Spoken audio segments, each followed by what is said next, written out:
की करारदादें जिनका हवाला देते हम थकते नहीं हैं, उनके अमली नफाज में अगर गैर रुकावट है, अगर भारत रुकावट है, अगर बड़े मुल्क और सलामती कौंसिल के मुस्तकिल अरकान रुकावट है, तो उसके साथ हम खुद भी रुकावट करें। ख़ास तौर पे मुशर्रफ के दौरे हुकूमत में जिस तरह अक़वाम मुत्तहिदा की करारदादों को अलल ऐलान और अलानिया तौर पर पसे पुश डाला गया, उनकी अहमियत को खुद ही हमने कम किया और कहा कि जी इसके लिए और रास्ते भी मौजूद हैं और हल भी मौजूद हैं और हल की तरफ हम जा रहे हैं। उस वक्त के वज़ीर ख़ारजा खुर्शीद महमूद साहब अब भी कहते हैं कि हम तो बिल्कुल हल के करीब पहुँच चुके थे। क्या वो हल कश्मीरी अवाम की आरज़ुओं के उमंगों के मुताबिक था? हरगिज़ नहीं। क्या वो हल उनसे पूछ कर किया गया था? हरगिज़ नहीं। क्या वो हल अक़वाम मुत्तहिदा की करारदादों के मुताबिक था? हरगिज़ नहीं। तो जब हम खुद ही दावेदार जो हैं करारदादों के और जो अलमबरदार हैं, जब हम खुद ही उससे पीछे हटेंगे तो दुनिया उनका जवाज़ कैसे करेगी और उनका दर्द कैसे आएगा? पाकिस्तान को और पाकिस्तान की हुकूमतों को इस सिलसिले में अपने उसूली मौक़िफ़ को बरकरार रखना चाहिए। कश्मीर के मामले का मसले का हल कश्मीरियों ने खुद करना, उनकी राय से होना। ये एक उसूली स्टैंड है जिससे उसूली तौर पर दुनिया की कोई ताकत, दुनिया की कोई कौम बशमूल इंसानी हुकूक के और जमहूरियत के चैम्पियन से कोई इनकार नहीं कर सकता। नफाज कब होता है, कैसे होता है, ये एक अलग बात है, लेकिन असूली मौक़िफ़ को नहीं छोड़ना चाहिए।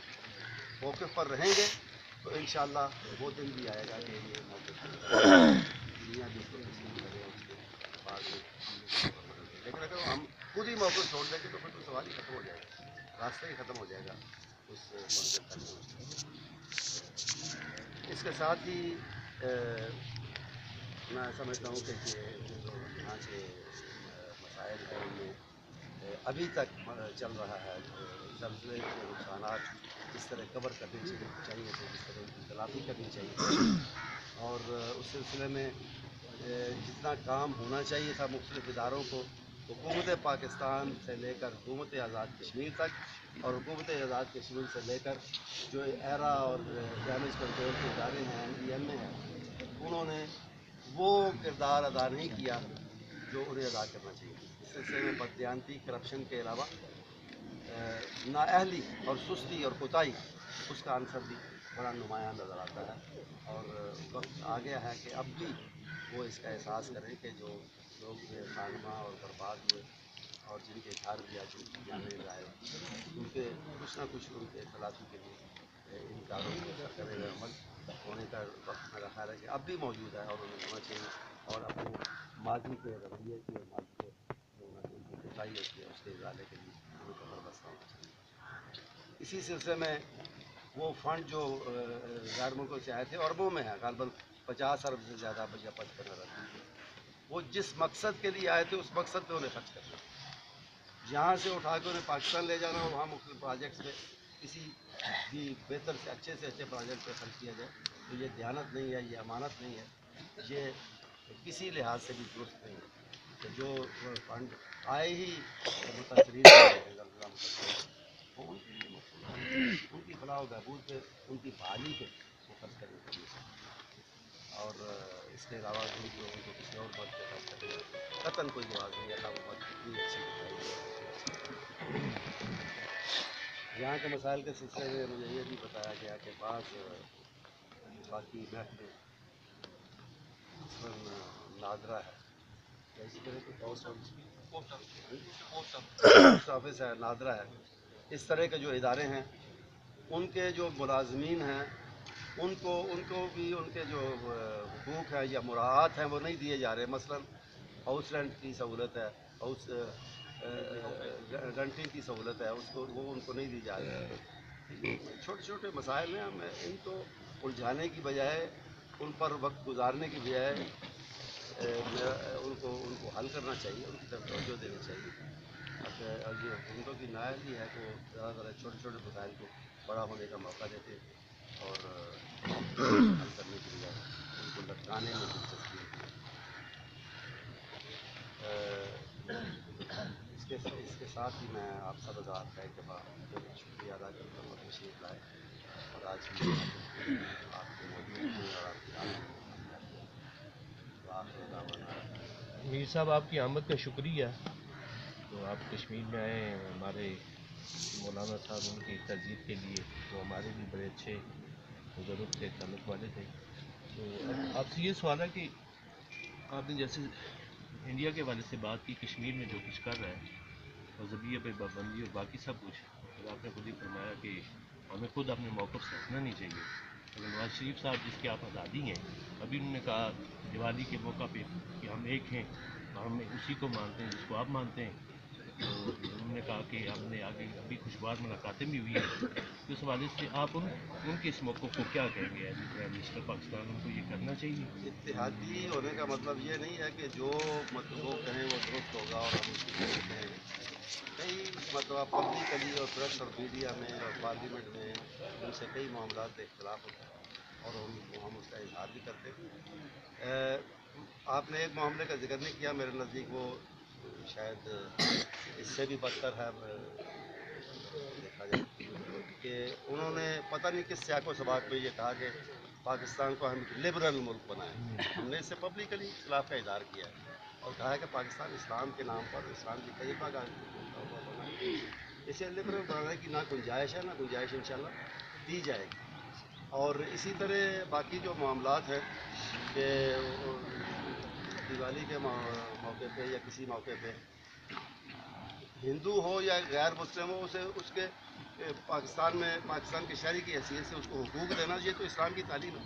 اس کی جان مال کی حفاظت کرنا اور مناسب حد تک حقوق دینا تو اسلام کی تعلیم ہے. لیکن الفاظ کی زیادتی اگر اس میں ہوئی ہے تو ہم اس کے ساتھ اس کی پہلے بھی کر چکے ہیں تبدیل ہے. اچھا، ایک مسئلہ درمیان میں رہ گیا تھا کہ جو دینی خدمات انجام دیتے رہے ہیں محترم جناب شاہ الدین صاحب اور اسی طرح ان کے والد محترم اس سلسلے میں ایک یہ ان کی ایک یادگار اور نشان.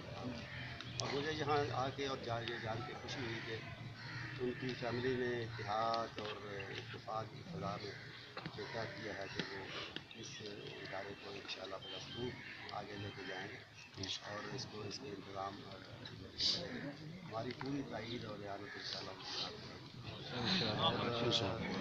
اس سلسلے میں جناب زاہد صاحب ان کو انہوں نے مدرسے کا مفتی مراتب بنایا اور کامیاب صاحب ہمارے ساتھ بیٹھے ان کو معلوم بنایا گیا.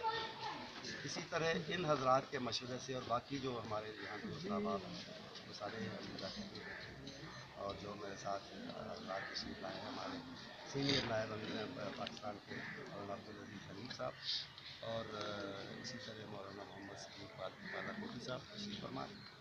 تو یہ میں ذکر کرتا ہوں.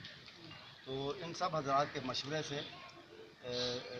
جس طرح مدرسے کا انہوں نے اپنا ایک کیا، ہم نے اس پر اس سے پورا اتفاق کیا. اسی طرح ان کے مشورے سے سب کے مشورے سے جماعت کا بھی ایک سیٹ اپ مدنی جمیعہ حدیث آزاد کشمیر اس کا بھی ایک سیٹ اپ بنایا گیا اور فی الحال یہ ایک سال کے لیے اب سیٹ اپ ہے. اس کے بعد یہ سیٹ اپ جو ہے وہ کام کرے گا اور آئندہ کے لیے پھر کیا ہوگا کہ یہی چل رہا ہے کہ اس کے سربراہ یا امیر جو ہیں وہ مولانا محمد صدیق ہیں اور ان کے نائب جو ہیں مولانا عتیق الرحمان شاہ صاحب کشمیری، انہوں نے اپنے نام کا حصہ ماشاء اللہ کشمیری بنایا ہوا ہے. مولانا عتیق الرحمان صاحب اور اسی طرح مولانا معین الدین صاحب معین الدین کا مولانا معین الدین صاحب بھی نائب مولانا شاہ صاحب کے ساتھ اور ناظم جو ہیں وہ میر پور سے قاری محمد اعظم صاحب ہیں اور ان کے معاون جناب باقی جو ناظم مالیات اس کے علاوہ ہے وہ عبدالشکور آزاد صاحب کے مشورے سے نامزد کیا گیا ہے اور اس کے بعد ان کو یہ اختیار دیا گیا ہے اور صدیق والا محمد صدیق صاحب کو ساتھیوں کے انہیں ساتھیوں کے مشورے سے مزید اس میں کابینہ میں توسیع کرنا چاہیں کسی ناظم یا نائب ناظم نامزد کرنا چاہیں تو اس کا اختیار ہوگا. 1 साल के बाद फिर इसका नजर साल इंशाल्लाह। अब और तो बात सर ये जो गिलगित बल्तिस्तान के हवाले से स्टैंडिंग कमेटी बनाई गई है सर, तो उस बारे में बताइएगा। और दूसरा ये है कि 10 दिसंबर को इंसानी हकूक़ का आलमी दिन मनाया जा रहा है। जिस तरह आपने शुरू में कहा कि मकबूजा कश्मीर में जो इंसानी हकूक़ की खिलाफ वर्जियाँ हो रही हैं और आलमी अदारे जो हैं वो नाकाम हो चुके हैं, तो ये 2 सवाल को ज़रा मुख्तसर जवाब दीजिएगा। गिलगित बल्तिस्तान और आज़ाद कश्मीर के हवाले से कमेटी जो है वो सेनेट में भी है और कौमी असम्बली में। इन कमेटियों का ताल्लुक बराह रास्त जो है वो मसला कश्मीर से नहीं है, मसला जो कोर इशू है हमारा उससे नहीं है। इसके लिए अलग एक कश्मीर कमेटी है जिसके सरबराह मौलाना साहब, वो पहले उसमें सेनेट की भी नुमाइंदगी होती थी, मैं भी रहा हूँ उसमें, और लेकिन अब इस वक्त वो सिर्फ कौमी असम्बली के मेंबरों पर मुश्किल है। अनकरीब उम्मीद की जाती है कि सेनेट के कुछ मेंबर भी इसका हिस्सा बने, वो कोर इशू के लिए वो ये जो है ना day to day working government of Gilgit Baltistan की और आज़ाद कश्मीर की, उसे पाकिस्तान के हवाले से या पाकिस्तान उसकी जो फंडिंग जहाँ तक करता है जो करता है उसके हवाले से देखने के लिए ये कमेटी है। सर वो गवर्नमेंट ने स्टैंडिंग कमेटी ने मुतालबा किया कि गिलगित बल्तिस्तान को सूबा बनाया जाए पाकिस्तान का। असल में इशू वो है जो कश्मीर मैं अर्ज करता हूँ वो इजलास जो है मैं चूँकि उस कमेटी का चेयरमैन हूँ, मेरी सदारत में हुआ था और मुझे उसके मिनट्स आप देखें, उसके मिनट्स में इस बात का कोई तज़किरा नहीं। वो इस तरह है कि अरकान की अपनी राय होती है, लेकिन फिर मजबूरी राय से या अक्सरियती राय से जो चेयरमैन की मर्ज़ी से जो मिनट्स लिखे जाते हैं चेयरमैन उन पर उन्हें पढ़ के देख के दस्तखत दिए। जिन मिनट्स पर मैंने दस्तखत दिए उनमें ये मुतालबा कमेटी की तरफ से कि गिलगित बल्तिस्तान को अलग बनाया जाए हरगिज़ नहीं है। ये बात मैं आपको बता भी देता हूँ, उसमें हरज भी कोई नहीं है कि मशहूर तो रहमान मलिक के नाम से है, लेकिन मैं कहता हूँ